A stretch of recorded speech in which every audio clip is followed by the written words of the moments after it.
Voilà, merci de rester fidèle au programme de Financial Afrique. Nous allons à présent atterrir au Niger, le Niger qui fait partie du débat de ce 3 août. Je suis en compagnie du directeur de publication de Financial Afrique, M. Adamawad. Bonjour. Bonjour Dominique. Merci d'être avec nous sur ce plateau. Merci, c'est toujours un plaisir de débattre de l'Afrique. Le plaisir partagé. Merci. Et juste à ma gauche, Maïmouna Fofana, chroniqueuse au sein de FA Matin. Bonjour. Dominique et bonjour également à M. Watt. Je suis très ravie de partager le plateau également avec vous. Ben, le plaisir est partagé, comme j'ai dit à M. Watt. Et nous aurons également un troisième intervenant. Il s'agit de Lady Messon, le rédacteur en chef de Financial Afrique, qui nous reçoit depuis Lomé. Bonjour Lady. Bonjour Dominique et bon plateau. Bonjour à tous nos spectateurs. C'est un plaisir de vous avoir dans la matinale d'aujourd'hui. Je partage le Alors, plaisir, quel temps il fait actuellement du côté de Lomé? À Lomé, il fait bon, il fait bon aujourd'hui à Lomé. Nous sommes entre 28 et 29 degrés. Pas très ensoleillé comme Dakar? Oui, voilà, pas très ensoleillé. C'est plutôt doux. Alors, donc, nous allons à présent atterrir au Niger. Au lendemain du coup d'État perpétré au Niger le 26 juillet dernier, la CEDEAO a décrété un embargo financier immédiat et total, notamment 9 mesures allant du gel des avoirs du Niger à la BCEAO aux suspensions des opérations de la BOAD et de la BIDC. Parmi les mesures, on note le gel des avoirs du Niger ainsi que les entreprises publiques et parapubliques logées dans les banques centrales. L'intégralité de cet article sur financialafrique.com. Et donc, on parle également du Nigeria qui a coupé son approvisionnement en électricité. Rappelons que le Nigeria fournit 70% de l'électricité au Niger. Aux dernières nouvelles, hier, dans son discours adressé à la nation, la veille du 63e anniversaire de la fête nationale, le général Tchani a donc qualifié les sanctions de la CEDEAO de cyniques, iniques. Donc le CNSP rejette en bloc et refuse de céder à toute menace. Donc le décor ainsi campé. Donc je vais me retourner du côté de M. Wade. Donc la CEDEAO qui est présidée par Bola Tinubu, par ailleurs président du Nigeria, a fixé un ultimatum à Tchani, le chef de la junte autoproclamé chef de l'État, qui a mené le coup d'État contre Mohamed Bazoum le 26 juillet dernier, comme nous l'avons rappelé. Soit l'ordre constitutionnel est rétabli au Niger d'ici le 6 août, soit la CEDEAO envisagera toutes les options, y compris militaires. C'est un peu dur. Effectivement, il y a des sanctions très fortes, très déterminées, qui expriment aussi la détermination de la CEDEAO à conserver ses acquis. Parce que la CEDEAO est créée en mai 1975 et dans les années 90, nous avons vu la mise en place de l'ECOMOG, c'est la force d'interposition qui a été utile pour ramener la paix au Libéria, même si c'est avec quelques bavures, qui a été utile pour ramener la paix en Sierra Leone, quoi qu'on en dise, qui est intervenu en Côte d'Ivoire dans les années 2010 au début, avant d'être remplacé par les forces de l'ONU. Donc il y a un vécu. Et à la fin, justement, je pense que c'était en 1999, la CEDEAO avait voulu institutionnaliser cette force qui était composée principalement des effectifs venant du Nigeria. Le Nigeria qui fait, soit dit en passant, 70% de la population de la CEDEAO et 70% de son PIB. Donc c'est la grande puissance de la CEDEAO. Donc à la fin des années 90, il y a eu un protocole pour la gestion et le maintien de la paix. Ce protocole qui avait été adopté s'est enrichi une année plus tard ou 2 ans plus tard, je pense que c'était à Dakar en 2001, par un protocole additionnel sur la démocratie et la bonne gouvernance. Et ce protocole qui avait été paraphé par le président Wade, par tous les grands démocrates de l'époque, et non par la France, ça je le dis à l'intention de la jeune génération. C'est un protocole qui en fait consacrait les avancées majeures de la CEDEAO en matière de démocratie. Et que disait ce protocole dans son article premier? Interdiction de toute prise de pouvoir par la force. Donc, nous assistons aujourd'hui au Niger justement à la violation de ce protocole.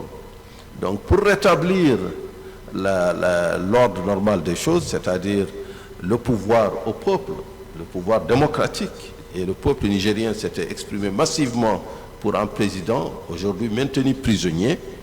Donc, pour ramener cet ordre normal des choses, la CEDEAO a mis en place un ensemble de sanctions qui vont aller crescendo. On n'est pas va-t-en-guerre, on n'est pas tout de suite à la déclaration de guerre, mais il y a un principe qui a été mis en place et l'idée générale, c'est que les sanctions dissuadent les militaires à conserver ce pouvoir. Donc voilà, on est dans cette configuration assez compliquée, je dirais, pour la région, puisque outre le Niger, vous le savez, il y a le Mali, le Burkina Faso et la Guinée-Conakry, 3 autres pays, tous aussi membres de la CEDEAO, qui ont, sur les 24 derniers mois, connu des coups d'État et qui sont dirigés par des juntes. Oui, vous l'avez dit tout tantôt, l'interdiction de violation, interdiction de toute prise de pouvoir. De toute prise de pouvoir par la force. Et donc à ce sujet, Maïmouna, il y a une réaction de votre part. Effectivement, comme l'a si bien introduit M. Ouad, on assiste de plus en plus à des coups d'État en Afrique. Nous avons suivi la succession des coups d'État, notamment au Mali, en Guinée, puis au Burkina Faso. Des mesures également ont été prises par la CEDEAO, mais aller jusqu'à annoncer également une intervention militaire. Mais est-ce que ce n'est pas trop mettre le pays dans le chaos aussi? Alors, si vous permettez, Dominique, en réalité, ce n'est pas une chose nouvelle. Il y a je pense qu'il y a 5 ans, je pense quand Yahya Jammeh a perdu les élections et que les Gambiens ont décidé démocratiquement de le renvoyer, il a été tenté de confisquer le pouvoir. Ni était justement la mise en branle de ce principe d'intervention, de ce principe d'intervention armée pour sauver, encore une fois, la volonté populaire. Il ne s'agit pas de déclarer la guerre, il s'agit de dire qu'il y a un principe qui a été signé et ratifié par l'ensemble des pays membres et on l'applique parce que la CEDEAO, c'est l'union la plus parfaite aujourd'hui en Afrique, c'est l'union la plus intégrée. Avec une carte d'identité, vous circulez. Donc, comme on est membre d'un club, il y a quand même des règles. Et parmi ces règles, c'est de dire, voilà, nous nous sommes battus pour instaurer la démocratie. Rappelez-vous, au début des années 80, 90, il n'y avait pas encore vraiment, la démocratie n'était pas très répandue en Afrique de l'Ouest. Donc il a fallu tout un processus. Et ces processus ont été mûris et consacrés par des protocoles qui ont été signés et ratifiés par tous ces pays. Donc, comment dirais-je, ce n'est pas même une menace, c'est-à-dire l'ultimatum adressé aux autorités du Niger ne met pas le pays au chaos. Au contraire, c'est juste une manière de dire, voilà, le peuple est souverain. Le peuple nigérien a élu Bazoum, il n'a pas élu Tchani. Tchani était en garde à la présidence, le chef de la garde. Il a fait 10 ans, il a même fait plus de 2 mandats si on aurait dit le comptabiliser ainsi. Il a connu le président Issoufou, il a connu le président Bazoum, et il a fallu qu'on annonce qu'il va être changé ou éloigné pour qu'il dise non, je prends le pays. Je pense que ce n'est pas mettre le pays dans le chaos, c'est préserver justement toute la CEDEAO, toutes les expériences démocratiques, en disant aux militaires que votre place, c'est pas à la présidence, c'est à la caserne. Votre place, c'est pas à la présidence, c'est à la caserne, mais nous allons prendre Lady. Lady, vous êtes toujours avec nous? Je vous suis avec vous pour rebondir. Tout à fait. Alors, Lady, on parle de l'application d'un principe ratifié. Il y a eu une intervention militaire en Gambie, mais on a assisté ces dernières années à... Il y a eu menace d'intervention en Gambie. Et la menace a été utile puisque cela a poussé le président Yahya Jammeh à finalement accepter le verdict des urnes. Oui, mais lorsqu'il y a eu coup d'État au Mali, au Burkina, en Guinée, il n'y a pas eu menace d'une intervention militaire. Qu'est-ce qui explique maintenant le fait qu'il y ait une menace militaire sur le Niger? Lady. Ok, merci. Je pense que je suis avec grande attention le développement et la part de Chouad. Et je pense qu'il a raison avec cette nouvelle posture à du président nigérien. Vous savez, déjà dès sa prise de position en juillet dernier à Bissau, semblait avertir les politiques ou ce qu'on peut appeler les tactiques de coup. Ceci en droite ligne avec le protocole additionnel sur la bonne gouvernance dont faisait mention M. Ouad. Et moi, je pense que cette détermination, elle est justifiée. Le discours qu'il a prononcé, donc, comme il avait dit, il voulait mettre fin au coup d'État dans la région. Parce que ça s'accentue. Aujourd'hui, nous sommes au 4e pays en moins de 2 ans. Depuis 2000, du moins en moins de 3 ans, voilà. Parce que c'est en 2020 que l'idée a été sautée. Pour ce cas précis, il faut comprendre dans la détermination du Nigeria deux choses. D'abord que le Nigeria aujourd'hui la CEDEAO et qu'il soit en même temps un pays frontalier au Niger. Et vous pensez que l'instabilité au Niger touche directement le Nigeria. En plus de cela, le Nigeria est le premier pays, la première puissance économique de la région, a tout aujourd'hui les leviers possibles à le faire pour faire rétablir l'ordre constitutionnel dans ce pays. Et comme on le voit, étant le président veut tous les moyens pour rétablir cet ordre constitutionnel, nous sommes en pratiquement à appliquer les sanctions de la CEDEAO. Voilà, donc comme il y a eu l'intervention des chefs d'État qui ont voulu donner un temps aux négociations, et c'est ce qui fait qu'on n'a pas d'emblée brandi la menace militaire. Mais est-ce que cette clémence-là n'a pas contribué à dégrader un peu la démocratie au sein de l'Union? Est-ce que ça n'a pas donné un peu plus de pouvoir aux poutistes de se dire qu'on peut le faire et il y aura rien en fin de compte? Alors, je pense que non, la conférence des chefs d'État a appliqué les principes. Maintenant, c'est du cas par cas. Autant le Mali, du premier coup d'État, bénéficiait des faveurs parce que le pays était devenu ingouvernable. Autant 9 mois plus tard, quand Assimi Goïta est revenu, mais cette fois-ci pour diriger directement, les réactions n'ont pas été les mêmes. Mais dans ce cas, comme dans celui du Burkina Faso, qui a aussi fait un coup d'État pratiquement 9 mois après, un premier coup d'État, aussi bien dans ce cas qu'en Guinée-Conakry, un accord a été arraché. Et les militaires ont été contraints d'aller vers une transition. Donc tous ces pays se sont engagés pour un retour à la transition civile. Mais là, ce qui se passe au Niger, c'est différent. Parce que nous avons un chef de la garde présidentielle qui a été limogé ou éloigné, je ne sais pas, et qui, du coup, veut conserver le pouvoir et qui maintient le président en otage. Donc, comme certainement les chefs d'État, ils ont vu ça, il s'agit du 4e cas, ils ont tiré les leçons des cas précédents où on a usé d'une certaine bienveillance, on a voulu donner du temps aux négociations. Les chefs d'État ont dit non, cette fois-ci c'est trop. Nous allons dire niet. Et là, l'ultimatum donné, moi je pense que ça va dans le sens aussi de la responsabilité. Parce que la démocratie, la démocratie, c'est un processus qui doit être protégé par l'application des principes et des règlements prévus. Une responsabilité pas trop tardive au point d'avoir laissé le syndrome poutisme se répandre. Non, le syndrome, c'est pas au chef d'État quand même qu'on accuserait d'avoir laissé ce syndrome se répandre. Les chefs d'État ont à chaque fois usé des négociations qui sont prévues.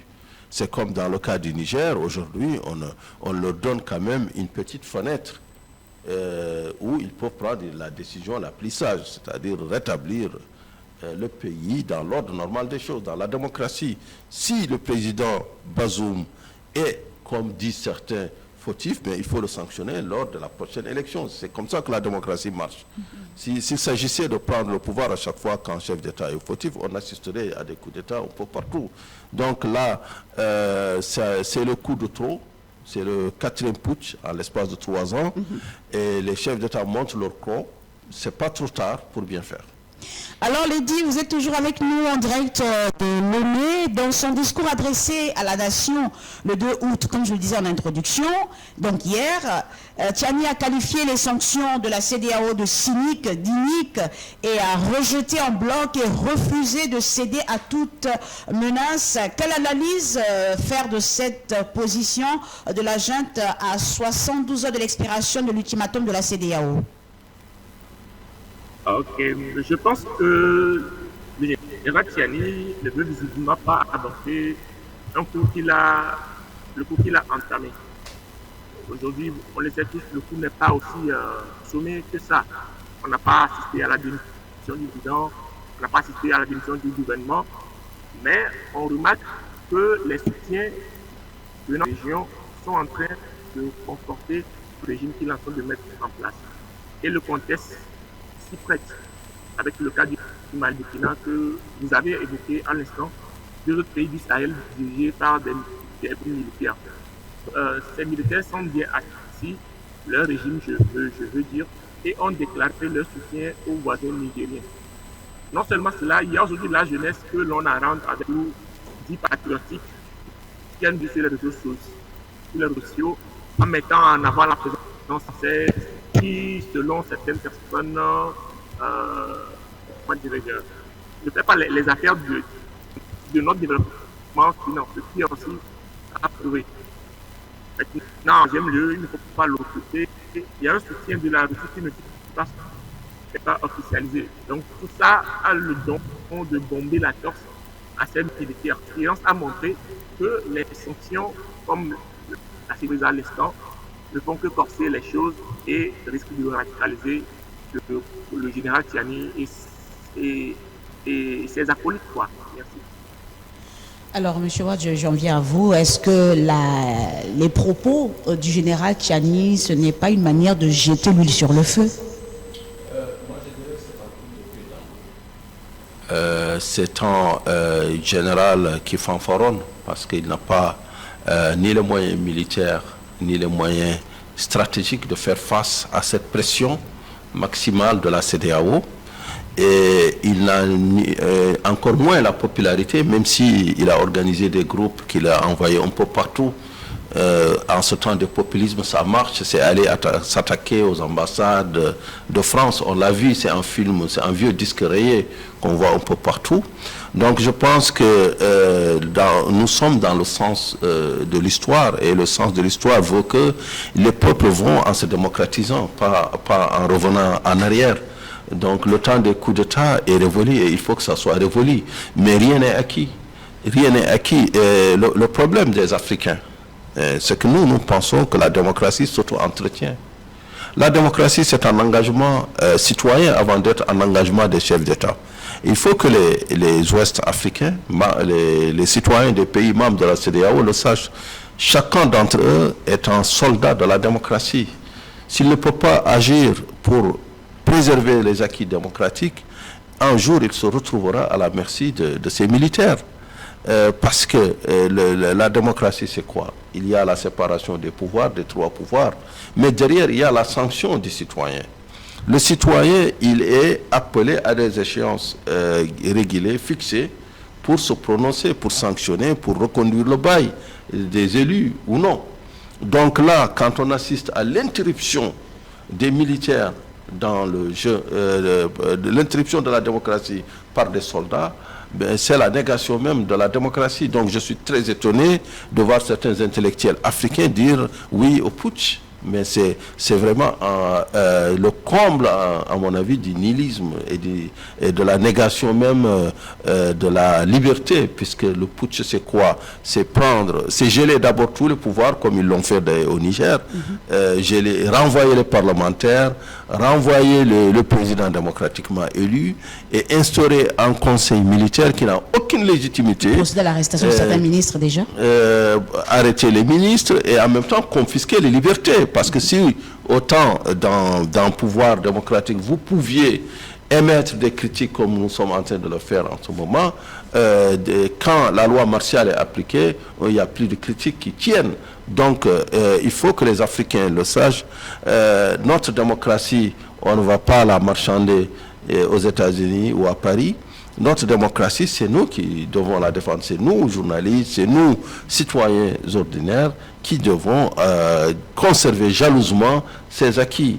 Aussi, comment dirais-je, aussi minces soient-ils, ils sont quand même importants. C'est important de se réveiller dans une démocratie, d'émettre une opinion, de voter, d'aller et venir, même si effectivement la situation globale est loin d'être en accord avec les attentes légitimes de tout citoyen. Vous venez de le dire, que le Niger n'a pas les moyens militaires, mais la Russie a mis en garde contre une éventuelle intervention militaire du Niger, parce qu'on a vu également les Nigériens brandir le drapeau russe. Est-ce que la Russie, c'est une manière pour la Russie de déclarer carrément son soutien au Niger? Voilà, en réalité, moi je ne dirais pas la Russie, je dirais les forces Wagner. Parce que l'État de la Russie est en ce moment englué dans un conflit qu'il peine à gagner en Ukraine.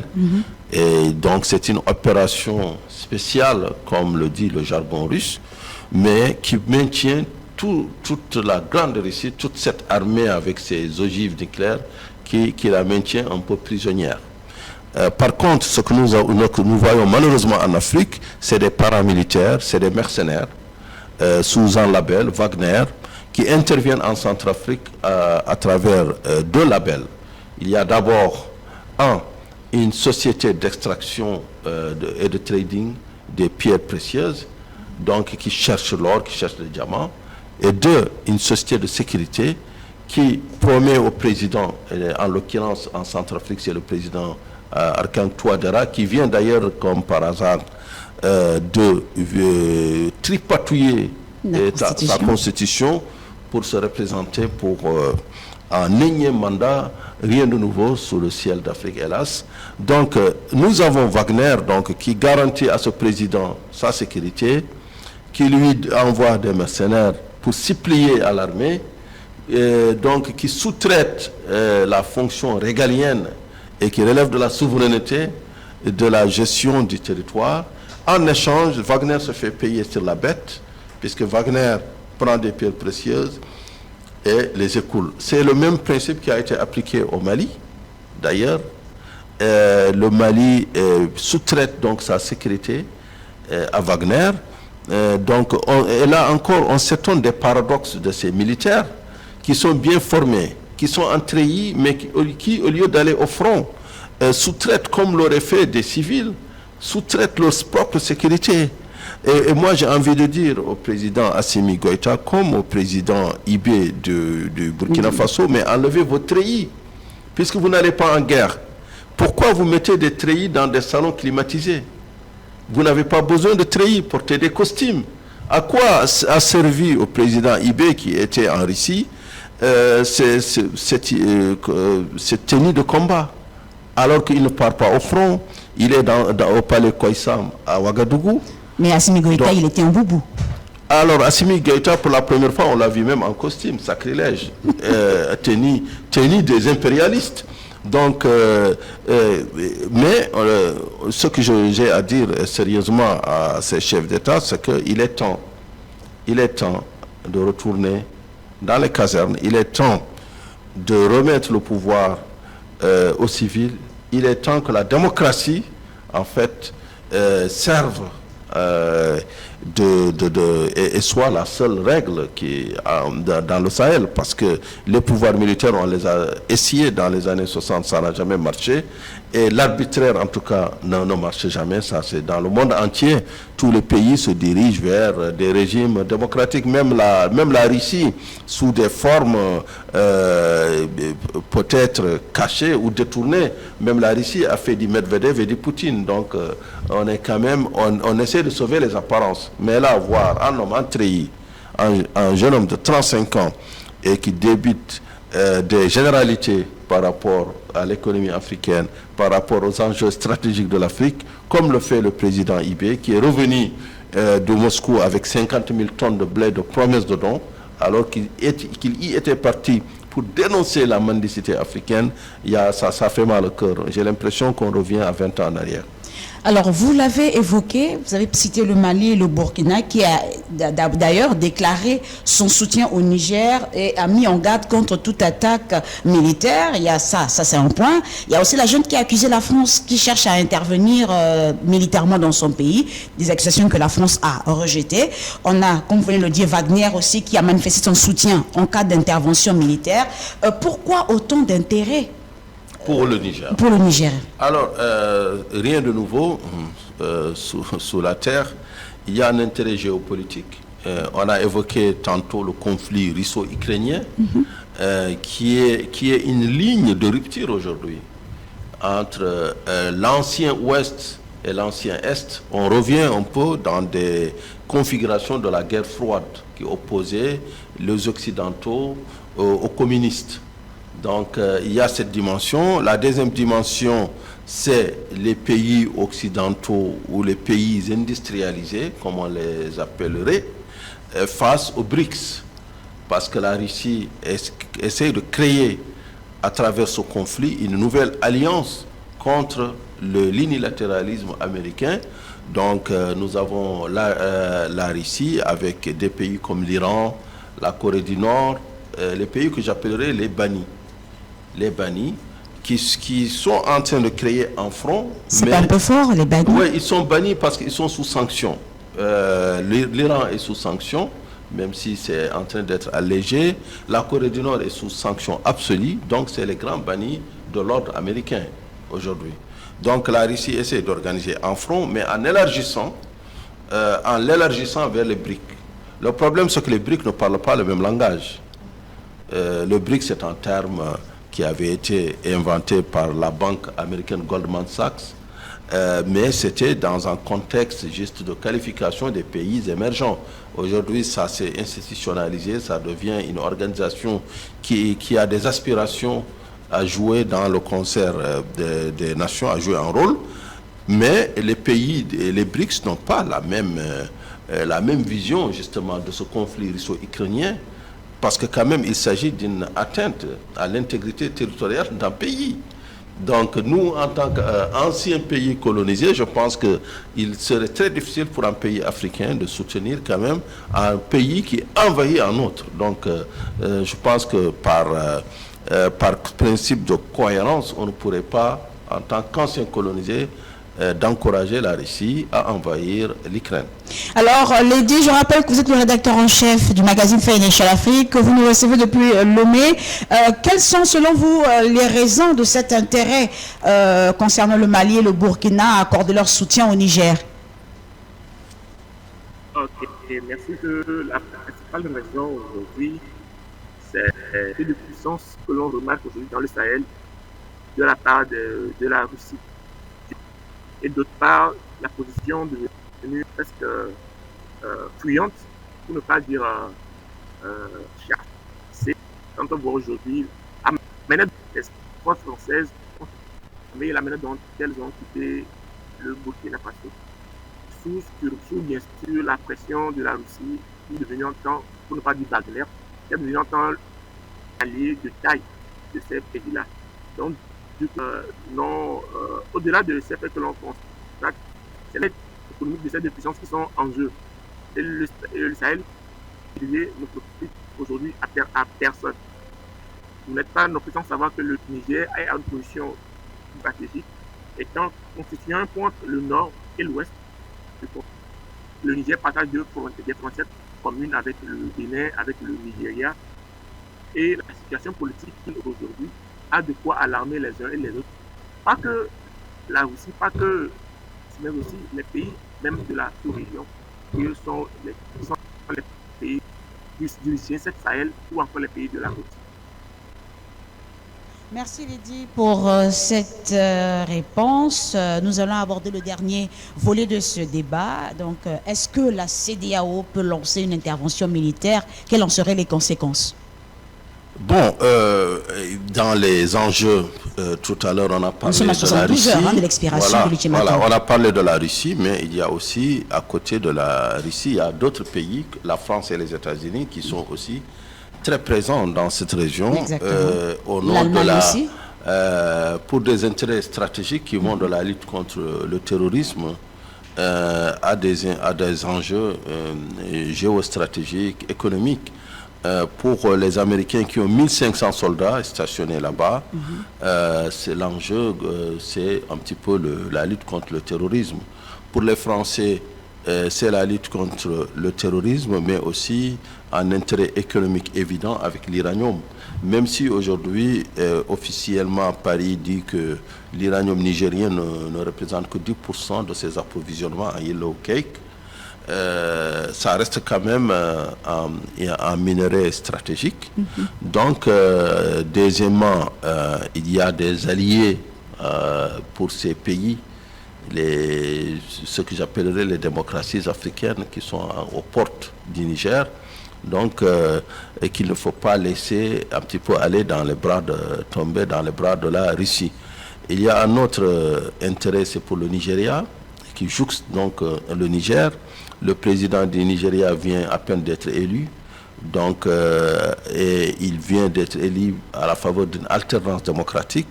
Donc je pense que pour le Nigeria, qui est devenu une grande démocratie, qui vit des alternances régulières et sans embâge, il s'agit aussi de pousser les pays africains à aller dans le même sens. Donc est-ce que la CEDEAO va intervenir? Je pense que la CEDEAO a misé sur le fait que la force des sanctions entraînerait les militaires à réfléchir avant terme et à prendre la bonne décision. Je pense que c'était l'objectif.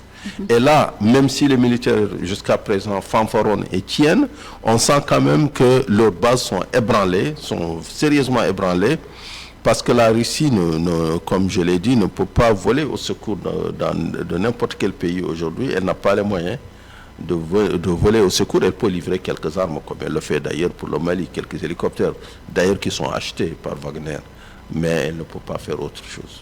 La Russie ne peut pas faire autre chose. Alors, Lydie, les chefs d'état-major des pays membres de la CEDEAO sont en conclave depuis hier au Nigeria. Et donc, une rencontre qui se poursuit jusqu'à demain. Est-ce que, selon vous, la CEDEAO peut lancer une intervention militaire au Niger? Alors, bien malin qui pourrait répondre à cette question avec une grande fermeté. Personnellement, je dirais oui et je dirais non.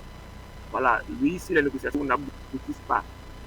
On apprend depuis hier qu'une délégation de la CEDEAO entame des négociations avec les poutistes, avec la tête syrien Abou Bakar et même le sultan de Sokoto, un leader traditionnel religieux du premier plan au Nigeria. Une option que personnellement je ne vois pas. Voilà. Maintenant, non, si les États de la sous-région ne sont pas d'accord, s'ils ne sont pas d'accord, si on sent une arme du Nigeria à conquérir, peut-être aussi de la Côte d'Ivoire à d'autres pays, unanimement la question de savoir si pour les autres États de la sous-région sont pour cette intervention. C'est la CEDEAO dispose d'une conférence des chefs d'État qui se réunit, je pense, le dimanche ou le lundi. En tout cas, après ce conclave des d'État majeurs, et je ne pense qu'elle je ne pense pas qu'elle activerait cette option si elle n'est pas validée à l'unanimité. Dans tous les cas, ce coup d'État pour la CEDEAO et le président nigérian un véritable test pour la sous-région et constituera à coup sûr un cas d'école pour l'avenir. Merci beaucoup, Lydie, pour cet élément de réponse. Merci d'avoir été des nôtres. Nous allons mettre fin à ce débat, mais avec une dernière question avec M. Ouad. Alors, les différents chefs d'état-major des pays membres de la CEDEAO en conclave au Nigeria, est-ce que ça sent l'intervention militaire quand on entend également le discours du chef de la junte qui n'a pas l'intention d'abdiquer? Est-ce qu'on tend vers une intervention militaire? Alors, sur le principe, nous ne le souhaitons pas. Nous pensons qu'il faut préserver la paix, même si là, il s'agirait d'une intervention militaire pour sauver la paix, donc pour sauver la démocratie. Il n'y a pas de paix sans démocratie, il n'y a pas de paix durable. Et là, nous assistons à une confiscation par quelques militaires de la volonté populaire. Donc, qu'est-ce qu'il faut faire? Il faut se dire non, on laisse faire.